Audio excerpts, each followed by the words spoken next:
अस्सलाम वालेकुम नाजरीन, welcome to another video. मैं हूं फैजान और आप देख रहे हैं गारमेंट टेक्निक्स। नाजरीन, आज मैं आपसे लेस और डीप इंसर्ट या मार्जिन के बारे में बात करने वाला हूं, तो लिहाजा इस वीडियो को लास्ट तक ज़रूर देखिएगा ताकि आपको मैं डिफरेंट तरीक़ों से बता सकूं कि डीप और लेस इंसर्ट में किन किन चीज़ों का शुमार हो सकता है और इनको कैसे पहचानेंगे और इन प्रॉब्लम्स का सलूशन क्या होगा। तो चलिए नाज़रीन, स्टार्ट करते हैं हमारा आज का इंटरेस्टिंग टॉपिक, जो कि है लेस और डीप इंसर्ट की प्रॉब्लम्स के मुतालिक।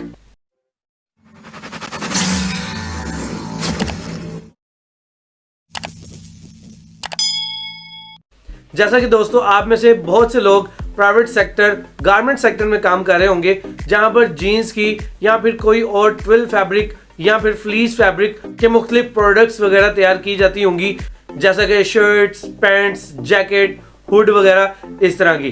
तो वहां पर आपके पास लेबल लगता होगा, वेस्ट बेल्ट लगता होगा, या इसके अलावा और भी कोई ऐसी इंसर्टिंग आइटम लगती होगी जैसे जिप हो गई। तो उनमें किस किस किस्म के प्रॉब्लम्स आ सकते हैं डीप और लेस इंसर्ट को लेकर, और वेस्ट बेल्ट के साथ क्या प्रॉब्लम्स हैं, तो आज हम इसी पे बात करने वाले हैं। सबसे पहले दोस्तों, मैं आपसे डिस्कस कर लेता हूं एक्सेसरीज से रिलेटेड, यानी लेबलिंग, जिप, इस तरह की जो भी चीज़ें अटैच की जाती हैं उसका साइड इफेक्ट क्या हो सकता है और उससे कैसे बचा जा सकता है। तो दोस्तों, जिप की बात कर लेते हैं। जिप को जब आप पैंट की फ्रंट पर लगाते हैं, यानी कि फ्रंट राइजर में जिपर लगता है, तो वहां पर आपको जिप टेप की इक्वालिटी का, यानी कि एक जैसे गैप का ख्याल रखना होता है। इसको दो तरफ से अटैच किया जाता है, एक होती है सिंगल फ्लाई के साथ अटैचमेंट और दूसरी होती है राइट पैनल के साथ इसकी अटैचमेंट। तो अगर आप इसकी अलाइनमेंट को ठीक नहीं रखेंगे या फिर हाफ जिप को ओपन और क्लोज करने के मेथड के मुताबिक जिप को अटैच नहीं करेंगे, तो इसकी जो टेप का मार्जिन है वो अनइवन हो जाएगा, और जो लॉक्स होते हैं, अपर लॉक या लोअर बॉटम लॉक, उसकी वजह से भी वो लेस हो सकता है। यानी जब फुट अटैचमेंट के दौरान लॉक के करीब से गुजरेगा और फुट अपनी जगह बनाएगा और लॉक को धकेल देगा, इसी तरह से उसकी जो शेप है वो भी आउट हो जाएगी और जो टेप है वो लेस इंसर्ट होगी, जिसकी वजह से अलाइनमेंट जो है उसकी टेप की खराब हो जाएगी और वो अनइवन गैप या फिर अनइवन अलाइनमेंट के साथ आपको नजर आ रही होगी। ये एक डिफेक्ट है। इससे बचने के लिए आपको जिप लगाते वक्त एक चीज का खास तौर पे ख्याल रखना होगा कि आपको सबसे पहले जिप को हाफ खोलना पड़ेगा, फिर लगाना पड़ेगा, और फिर हाफ बंद करने के बाद हाफ जिप को स्टिच करना पड़ेगा। उसके बाद फिर आपकी जो जिप टेप है वो एक इक्वल गैप के साथ आपको अटैच होकर मिल जाएगी। इसके बाद दोस्तों, डिस्कस कर लेते हैं लेबलिंग के बारे में।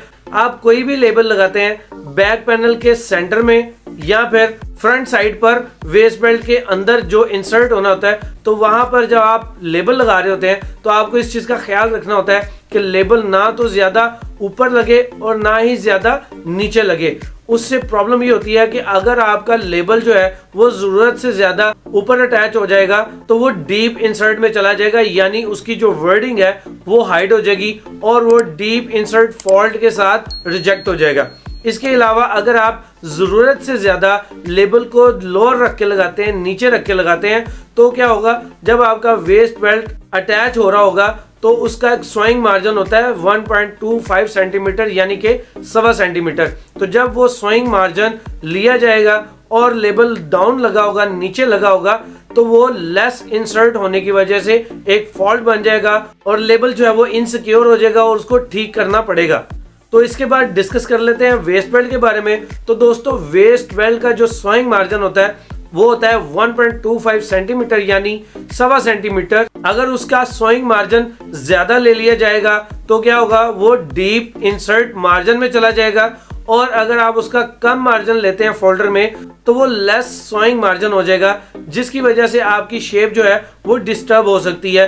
यानी लेस और डीप इंसर्ट मार्जिन की वजह से वेस्ट बेल्ट की शेप जो है वो खराब हो सकती है। तो इन तमाम प्रॉब्लम्स और डिफेक्ट से बचने का सिर्फ एक ही तरीका है कि आपका जो लेस और डीप इंसर्टिंग मार्जिन है उसको आप इवन रखवाएं, और लेबल को डीप और इंसर्ट होने से और वेस्ट बेल्ट के margin, bottom margin, back rise margin, in seam, out seam, जहां पर फोल्डर मेकिंग होनी हो वहां पर भी आपको डीप और लेस इंसर्टिंग मार्जिन से अपने आप को सेव रखना होगा। यानी वो डबल फोल्ड हो सकता है इन सीम बैक राइज में या बैक योक में, और अगर वो लेस इंसर्ट होगा तो फिर इनसीम, बैक राइज या फिर योक जो है उसका सोइंग मार्जिन लेस होने की वजह से वो ओपन फोल्ड हो जाएगा और वॉशिंग के बाद या वॉशिंग से पहले वो एक डिफेक्ट के तौर पे आपके सामने आ सकता है। तो दोस्तों इस वीडियो से आपको क्या समझ आई कि आपने जितने भी सोइंग मार्जिन है, चाहे वो लेबल का सोइंग मार्जिन हो, चाहे वो बॉडी का मार्जिन हो, चाहे वो फोल्डर का मार्जिन हो, आपको हर एक मार्जिन को इक्वल रखना होगा,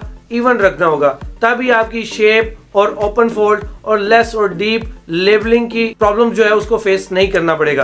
तो उम्मीद करता हूं दोस्तों आपको आज की इस वीडियो से कुछ ना कुछ सीखने को जरूर मिला होगा, और अगर आपको ये वीडियो पसंद आई हो तो इसको लाइक और शेयर जरूर कीजिएगा और मेरे इस चैनल को सब्सक्राइब करना बिल्कुल भी मत भूलिएगा। तो दोस्तों मैं अब मिलूंगा आपसे नेक्स्ट आने वाली इसी तरह की एक इंफॉर्मेटिव वीडियो के साथ। तब तक के लिए मुझे दीजिए इजाजत। मैं हूं फैजान। अस्सलाम वालेकुम।